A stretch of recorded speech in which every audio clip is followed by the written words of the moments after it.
저는 지난 3주간 나름대로 예배에 대한 그 시리즈로 설교 말씀을 전했습니다.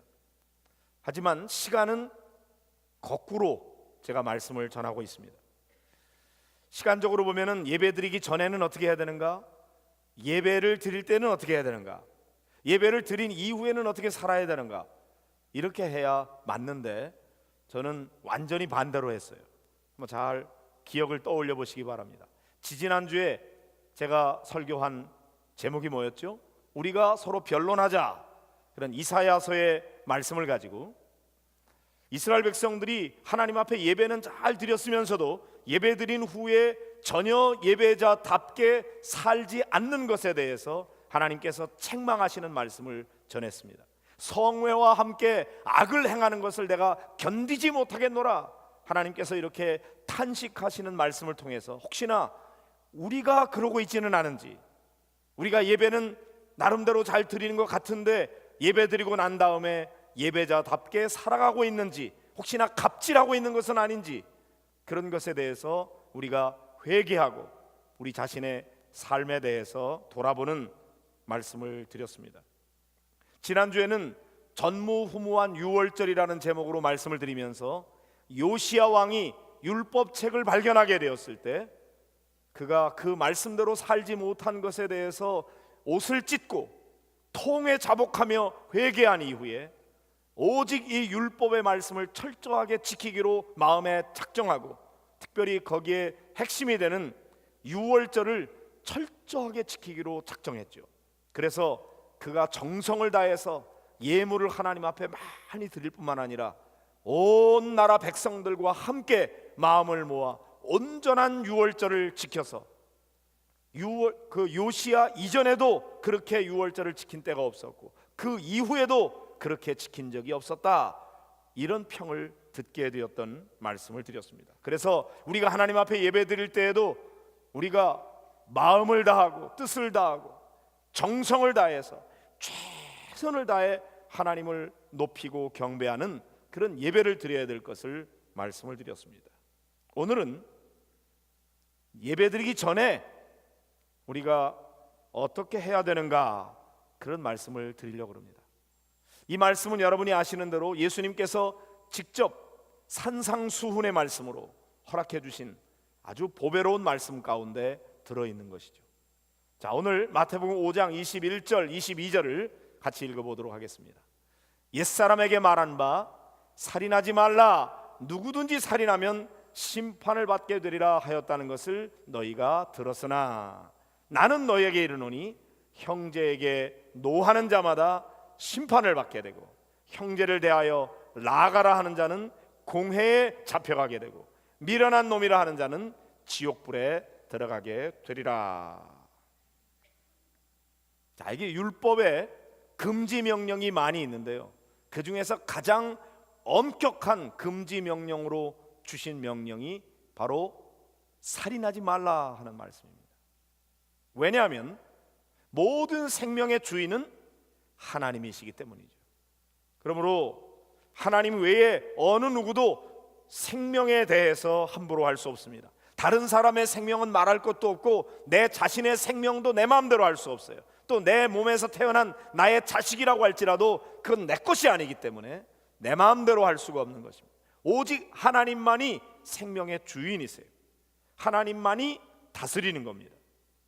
그런데 이 생명을 함부로 하게 될 때에 살인죄에 대해서 가장 중한 죄로 다스리고 있습니다. 만일 살인한다면 그 사람은 심판을 받게 되리라, 이렇게 율법에 규정하고 있는 거죠. 눈은 눈으로, 이는 이로, 생명은 생명으로 그렇게 다루게 되어 있어요. 그래서 살인한 사람은 어떻게 합니까? 반드시 사형에 처하라, 그렇게 엄하게 심판을 내리고 있는 거죠. 이 말씀을 들을 때 여러분 어때요? 겁납니까? 아마 여러분 마음이 너무 편할 거예요. 왜? 살인죄는 나하고 관계없으니까. 여기 살인죄 저지른 사람이 어디 있어요?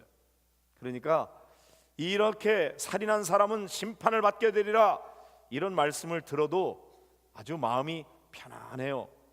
안심하고 있습니다. 별로 이런 죄를 범하는 사람은 여기에 거의 없기 때문입니다. 나하고는 상관없는 일, 귀담아 들어야 될 필요가 별로 없는 말씀으로 들려지죠. 하지만 예수님께서 이 말씀을 하시면서 율법에는 살인한 자에게 대해서 심판을 받게 되리라 하였으나 나는 너희에게 이르노니, 그리고는 살인과 관계에서 보다 더 본질적인 문제, 곧 형제와의 관계에 대한 말씀으로 말씀하고 있습니다. 비록 살인은 하지 않았다고 할지라도 형제에게 대해서 노하는 자, 욕을 하는 자, 미련한 놈이라고 하는 자, 지옥불에 들어가게 되리라, 이렇게 경고하시는 거죠. 너무 심하지 않습니까? 우리가 상식적으로 생각하는 것과 너무 다른 말씀을 하고 계세요. 우리는 어떻게 생각합니까? 살다 보면 사람들이 형제에게 대해서 노할 수도 있고, 때로는 너무 화가 나면은 뭐 욕을 할 수도 있고 그런 거지, 그 형제에게 대해서 노했다고 해서 미련한 놈이라고, 바보 멍청이라고, 얼간이라고 그렇게 했다고 해서 지옥불에 던져지게 되리라, 너무 심하지 않습니까? 오히려 우리가 반발하기 쉬운 그런 말씀이 아닙니까? 우리는 그런 것에 대해서 별로 대수롭게 생각하지 않아요. 그렇기 때문에 살인만 저지르지 않으면 됐지, 형제와 다투는 정도야 그게 무슨 대수냐, 이렇게 문제 삼지 않고, 그래서 우리가 형제와 다투면은 좀 마음은 불편하고 또 찜찜하고 그렇기는 하지만, 그것 때문에 내가 심판을 받아, 그것 때문에 내가 지옥불에 던져질 거야, 거기에 대해서는 동의하기가 어려운 거죠. 그래서 이런 말씀을 들으면은 예수님의 말씀이라고 할지라도 우리는 아이고 내가 그러면 안 되지 이렇게 생각하기보다는 예수님 말씀이 너무 심하다, 아니 뭐 그 정도 가지고 지옥불에 넣을 정도는 아니지 않는가, 하나님이 사랑의 하나님이라면서 어떻게 이렇게 엄하게 다스린단 말인가, 오히려 말씀에 대해서 우리가 반발심이 생겨요. 예수님 같은 하나님의 아들이야 그런 기준을 가지고 산다고 하지만, 우리같이 평범한 사람이 어떻게 이런 기준을 우리에게 적용한단 말인가, 이건 너무 심하지. 그래서 이건 안 되는 소리라고 우겨대고 싶은 것이죠. 여러분은 어떠세요? 그러나 우리가 알아야 됩니다. 이 말씀은 예수님이 당신 자신에게 적용하려고 독백으로 하신 말씀이 아니라는 것입니다. 우리에게 주시는 말씀이에요. 형제에게 노하는 자마다 심판을 받게 될 것이다. 형제를 대하여 라가라 하는 자, 미련한 놈이라고 하는 자, 그런 사람은 공회에 잡혀가게 되고, 바보 멍청이 얼간이 이런 식으로 욕하는 자에게 대해서 지옥불에 던져지게 되리라, 그렇게 말씀하십니다. 이 말씀 속에 담겨진 예수님의 본마음은 무엇일까요? 예수님은 우리를 지옥불에 던져 넣으려고 하는 데 있는 것이 아니죠. 형제끼리 싸우지 말고 사이좋게 지내라, 서로 사랑하면서 살아라, 너희들이 서로 다투고 또 욕하고 비난하면 내 마음이 너무나 아프단다, 나는 너희들이 그렇게 살기를 원하지 않는단다, 그리고 그렇게 살면 너희들이 불행해져, 형제와 다투면서 어떻게 너희들이 행복하겠니? 나는 너희들이 행복하기를 원하는데, 그러기 위해서 너희들 그러지 말고 서로 아끼고 사랑하면서 살아. 너희들 다 내 자녀야, 너희들 서로 형제 자매잖아, 그러니 다투지 말고 살아. 그게 내가 너희들을 향해서 원하는 거고, 그래야 너희들이 행복하게 살아갈 수 있어. 여기에 초점이 있는 거죠.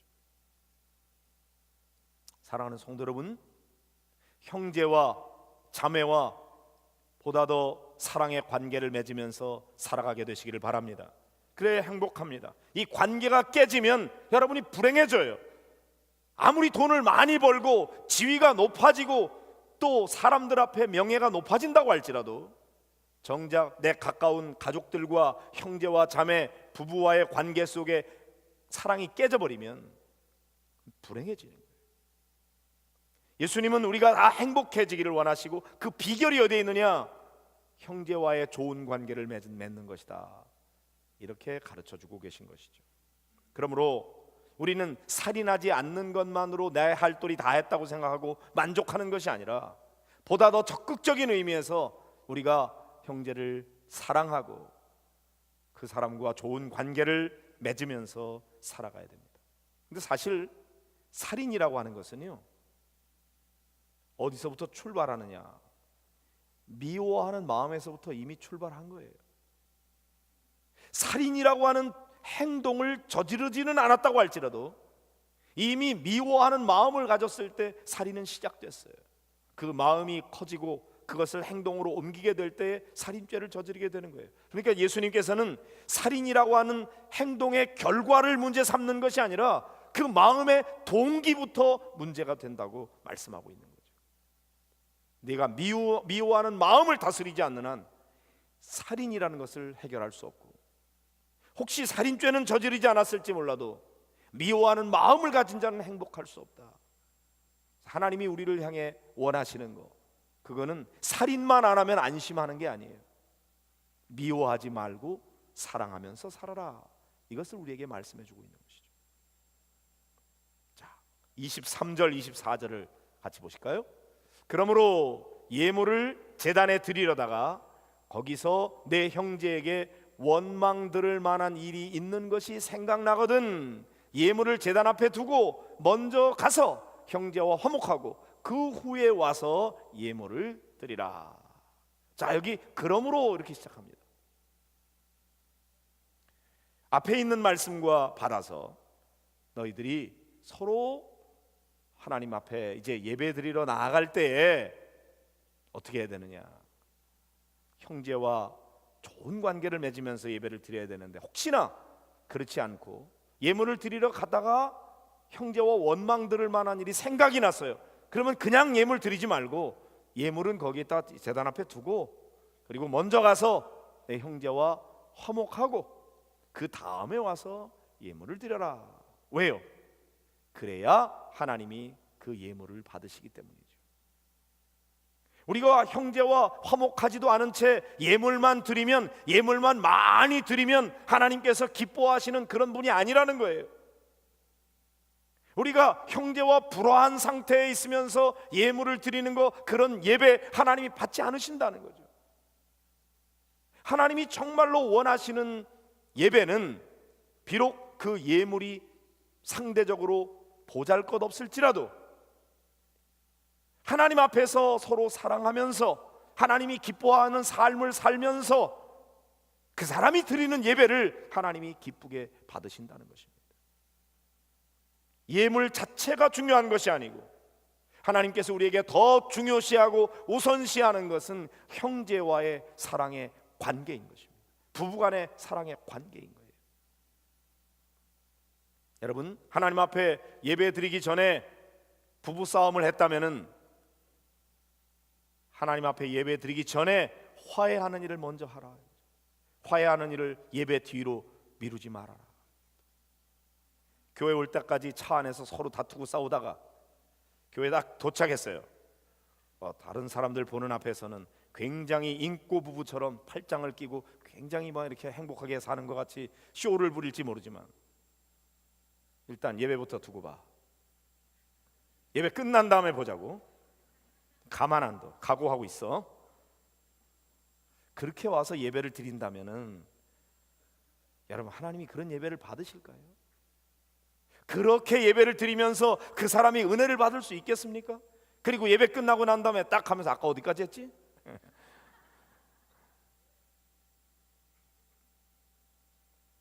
그럼 도대체 예배는 무엇입니까? 예배는 뭐하러 드리는 겁니까? 사실 우리는 이런 식으로 예배를 많이 드리고 있지는 않습니까? 예배 드리기 전에 어떻게 살든지 와서 예배만 참석만 하면은 나는 예배 잘 드리는 사람으로 스스로 생각하고 있지 않아요? 그런 식으로 예배를 오래 드리다 보니까 예배가 별거 아닌 거예요. 아무렇게나 예배를 드려도 아무런 문제가 생기질 않는 거예요. 그러니까 예배 속에 성령의 임재를 경험하지 못하고 예배를 통해서 우리의 삶의 변화가 일어나지 아니하고, 예배는 하나의 형식이에요. 그냥 종교 행위일 뿐이에요. 그러나 본래 예배는 그런 것이 아닌 것입니다. 너희들이 진정으로 하나님을 만나기 위해서 하나님 앞에 나왔느냐? 그런데 하나님 앞에 나올 때 뭔가 꺼름직한 것이 있어? 누군가 원망 들을 만한 일이 생각났어? 그러면 예물을 제단 앞에 두고 그리고 가서 먼저 화해하고 올 거 아니야. 그래야 하나님이 그런 자의 예배를 받으시지. 원한을 품고 원망하는 마음을 가지고 저주스러운 마음을 가지고 이를 바득바득 갈면서 예배 끝나기만을 기다리고 그렇게 하면서 예배에 참여하는 거 하나님 기뻐하시지 않는다. 오늘 주님 말씀하십니다. 예배 드리기 전에 먼저 화목하라, 화해하라. 형제와 자매, 부부와의 관계를 회복하라. 그리고 예배를 드려라. 이 말씀을 이렇게 오해하면 안 됩니다. 그래서 불화한 관계에 있을 때는 차라리 예배 안 드리는 게 낫다. 그렇게 예배 드리니 하나님이 예배를 받지 않으시니까 싸우고 그랬으면 예배 드리지 말라. 그렇게 말씀하시는 게 아니에요. 그건 오해예요. 너희들이 예배를 드리려고 할 때 불화한 관계가 있어? 먼저 화해부터 해. 그리고 예배를 바르게 드려. 그것을 말씀하고 있는 거죠. 그러므로 여러분, 그냥 무작정 예배 와서 드리면 안 됩니다. 예배 드리기 전에 마음의 준비가 돼 있어야 돼요. 하나님이 기뻐 받으실 만한 온전한 예배를 위하여 우리가 먼저 형제와 화목해야 돼요. 화해해야 돼요. 잘못한 것이 있으면 사과해야 돼요. 하나님이 그런 자의 예배를 받으신다는 거죠. 여러분이 그런 예배자가 되기를 바랍니다. 25절 26절을 읽습니다. 시작. 너를 고발하는 자와 함께 길에 있을 때에 급히 사화하라. 그 고발하는 자가 너를 재판관에게 내어주고 재판관이 옥리에게 내어주어 옥에 가둘까 염려하라.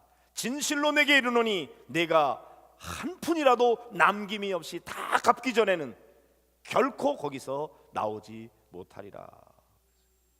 자, 여기 고발하는 자와 함께 길에 있다고 하는 말은 무슨 뜻이냐면요, 고소하는 사람과 함께 법정으로 갈 때 그런 말이에요.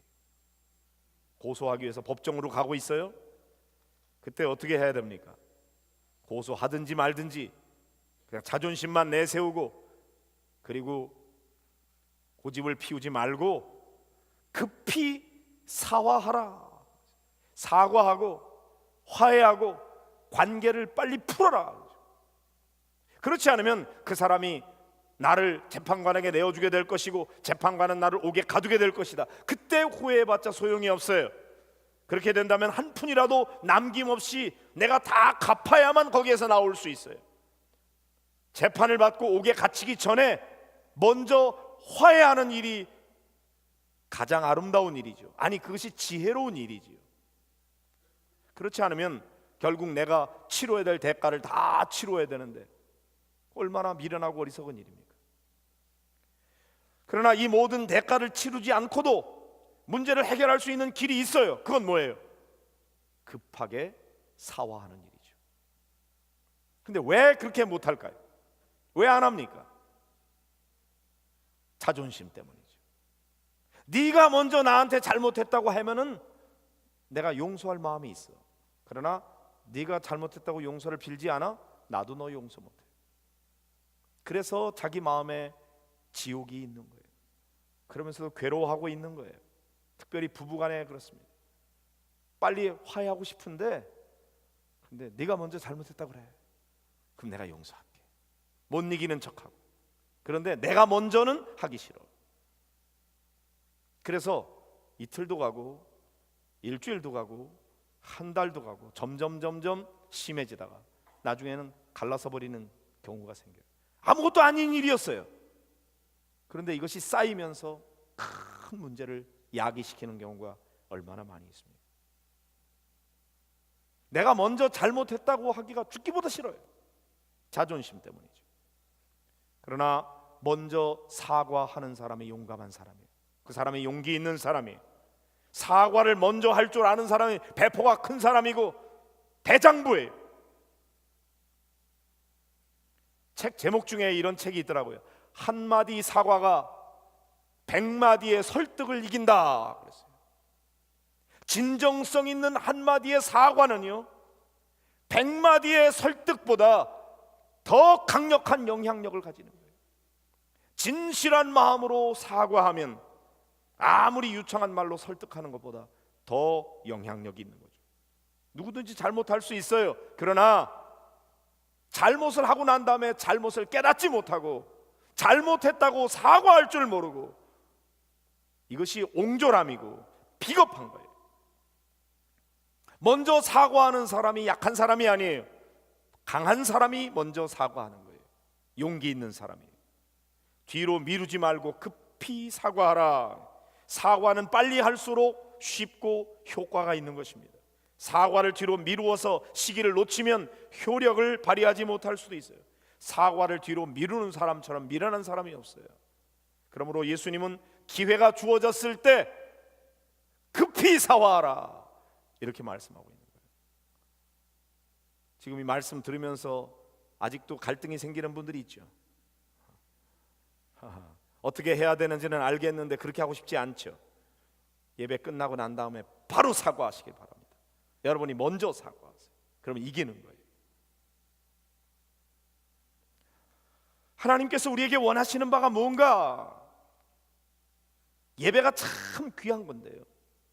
그런데 하나님은 우리가 예배를 드리기 전에 먼저 형제와 화목하기를 원하셔요. 3주 동안의 설교를 제가 요약해 보겠습니다. 여러분, 예배 드리기 전에 먼저 불화한 관계가 있으면 화목하고, 그리고 사과하고 하나님 앞에 정결한 마음으로 예배 드리시기 바랍니다. 잘못된 것 알았으면 하나님 앞에서 진실한 마음으로 회개부터 하시기를 바랍니다. 그리고 예배를 드릴 때는 여러분이 할 수 있는 한 최선을 다해서 정성을 기울여 온 마음을 다해서 하나님 앞에 집중하며 온전한 예배를 영과 진리로 하나님 앞에 드리시기를 바랍니다. 그리고 그렇게 예배를 드리고 난 다음에는 세상 속에 나아가서 하나님의 말씀에 순종하여 사람들에게 사랑하고 베풀고 나누고 섬기고 예배자답게 사십시오. 쓸데없이 갑질하지 말고. 그래서 우리들의 삶이 하나님이 기뻐 받으시는 예배가 되도록 해야 되는 거죠. 그렇게 일주일 동안의 삶을 살면서 다시 주님 앞에 나와 예배할 때 하나님께서 그 예배를 기쁘게 받으시는 거죠. 여러분, 우리는 언제나 주님의 십자가를 기억해야 돼요. 주님은 우리의 죄를 용서하기 위해서 십자가의 고난을 당하셨어요. 피 흘리셨어요. 우리가 그런 용서의 은혜를 받았습니다. 그러므로 내가 용서를 받았으니 나도 용서할 수 있어야 돼요. 그리고 내 안에 하나님의 나라가 이루어지고 그런 마음으로 살아가는 것 자체가 이미 하나님 앞에 받은 축복인 거예요. 예배자가 받는 축복이 뭐예요? 예배를 잘 드리면 돈이 뚝뚝 막 떨어지는 그런 축복을 받습니까? 아니에요. 예배 드리기 전에 먼저 사과하고 화목하고 예배 속에서 임하시는 성령의 은혜를 경험하고 예배 드리고 난 다음에는 그리스도인답게 살아가는 삶 자체가 이미 축복받은 거예요. 그래서 예배자가 하나님 앞에 복받은 자인 것입니다. 저는 우리 목양교회 모든 성도들이 이렇게 복받은 성도들이 되시기를 바랍니다. 우리의 예배가 그런 예배가 되기를 원합니다. 여러분 모두 일주일 동안 이 말씀 가지고 여러분 삶 속에서 바르게 잘 살고, 그리고 주님 앞에 나올 때 여호와의 깃발을 휘날리며 승리의 개가를 부르며 주님 앞에 나와서, 주님 보셨죠? 제가 일주일 동안 어떻게 살았는지. 너무너무 내가 힘들고 어려웠지만 내가 자존심 꺾고 잘못했다고 먼저 빌지 않았습니까? 주님, 내 죄도 용서해 주십시오. 하나님, 내가 이런 문제가 있습니다. 내 힘으로 할 수 없습니다. 하나님 도와주십시오. 이래야 하나님께서 어여삐 보시고 은혜를 베풀어 주실 것 아닙니까? 여러분 모두 다음 주일 예배를 승리하기 위하여 이번 한 주간 주 안에서 말씀대로 순종하며 살아 승리의 예배자가 되기를 주의 이름으로 축복합니다.